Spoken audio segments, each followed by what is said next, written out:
লিপ্তি দিনই কি আর স্কুলত যাওয়া যায়? স্কুলত যেতে যেতে আর মন ভালো লাগে না। কবি বলেছেন এক জায়গায় প্রতিদিন গেলে সম্মান আর থাকে না। কবি আরো বলেছেন, কবি আরো বাল বলেছে রে পাগলা, স্কুলের সময় হয়ে গেছে, তাড়াতাড়ি আসে। যাই হোক বন্ধু চল যাই, কিন্তু তুই বেরি কিনছু নাকি? বিড়ির যে দাম রে, ম্যাচেতে হাত দেওয়া যায় না। রাতে একটা কিনছু নু, ওডি চ, যা দুজন মিলে খাই। রাত্রে কিনছু বিড়ি? ওই বিড়ি কি খাওয়া যাবি রে? ধোয়া ধোয়া গন্ধই হয় নাকি? যাক, নাই মামার চেয়ে কানা মামা ভালো। এই ম্যাচ আছে তোর কাছে, আমার কাছে কিন্তু ম্যাচ নাই, কিভাবে জ্বলাবনি? এত বড় হসু ম্যাচের চিন্তা করতেছু? চিন্তা করিস না, দুই বন্ধু পাছা খসা দিলি আগুন জ্বলে উঠবিনি। তাহলে কোনো চিন্তাই নেই, অঙ্কে করে খালি হবি। স্কুলত যাচ্ছু, অথচ তোর কাছে তো কোনো ব্যাগ নাই। আজকে একটা বন্ধুর বাড়ি যাবো রে, ক্লাস ট্লাস করতে পারবো না, ওই জন্য ব্যাগ ঠিক আনিনি। স্কুল থেকে আজকে ছুটি নেবো। কি করিস বন্ধু, তুই ছুটি নেবু? হাই রে, কি দুঃখের কথা শুনালু রে।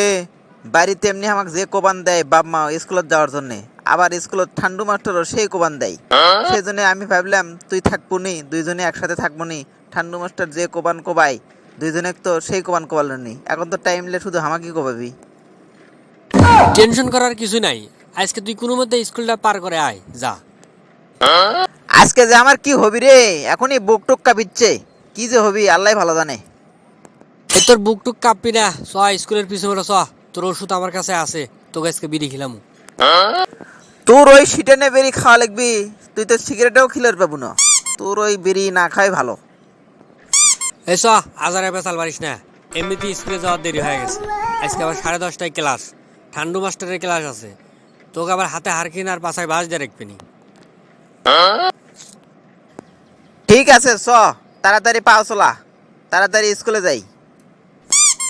জোরে যায় কি আসতে যায় কি, আজকে ঠান্ডু মাস্টার কোবান খাওয়াই লাগবি রে। তে বন্ধুলে, যেতে যেতে অর্ধেক বিড়িটা খেয়েই যায়। খাইয়ে দে, কাম নাই তো বেরি খাবো। বেরি খাওয়ার দরকার নাই, মুখ দিয়ে ভক ভক করে গন্ধ বাড়াবিনি। ঠান্ডু মাস্টার দিবিনি সেই কোবান, দরকার নাই, চ যাই। এই বন্ধু ওই দেখ, স্কুল দেখাই যাচ্ছে, স্কুলের কাছে চলে যাচ্ছি। কিরে রোদ না, একলা একলা বসে আছু? সার কোনটি রে? জানিস না তুই, আজকে তো ঠান্ডু স্যার স্কুলত আসেনি। বন্ধু, আজ খুব ভালো হয়েছে, ঠান্ডু মাস্টার যখন আসেনি, তাহলে তোর আর ক্লাস করা লাগবি না। তুই তাহলে তোর বন্ধুর বাসায় চলে যা, আমি রত্নার সাথে একটু লাইন মারি। তোর বন্ধুর বাড়ি, আজকে বন্ধু বাড়ি যাবই না। আজকে রত্না একলা আছে, ঠান্ডু মাস্টারও আসে নাই, আজকে রত্না পটানি লাগবি। তোর তো মুখে ফুটেনি আর দাঁতও ওঠেনি, তুই রত্নাক পটাবু? তুই বাড়ির যা, এক মোট পোলিও খাগা। এখানে কোনো আউল বাউল কথা চলবি না, রত্না আমার, বেশি কথা বলি নাকের মনে নখ চেলে দেবো কিন্তু।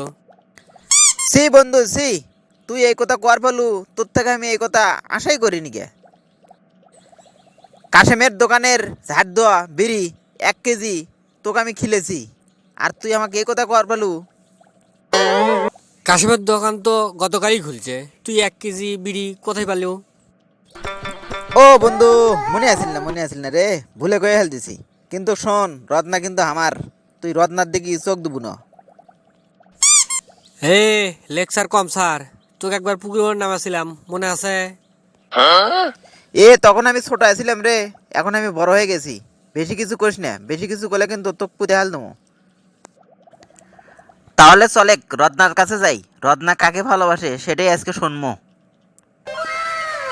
রত্না শোন, আজকে তুই সত্যি কথা বলবো, তুই আমাকে পছন্দ করিস নাকি সল্টেসেক পছন্দ করিস? আমার রুচি এতটাও খারাপ না যে আমি তোকে পছন্দ করবো। তোদের চাইতে ভালো ভালো ছেলে আমার পিছনে লাইন মারতে চায়, অথচ আমি তাদের টাইম দেইনি। তোরা কি ভাবছু আমি তোদের পছন্দ করব?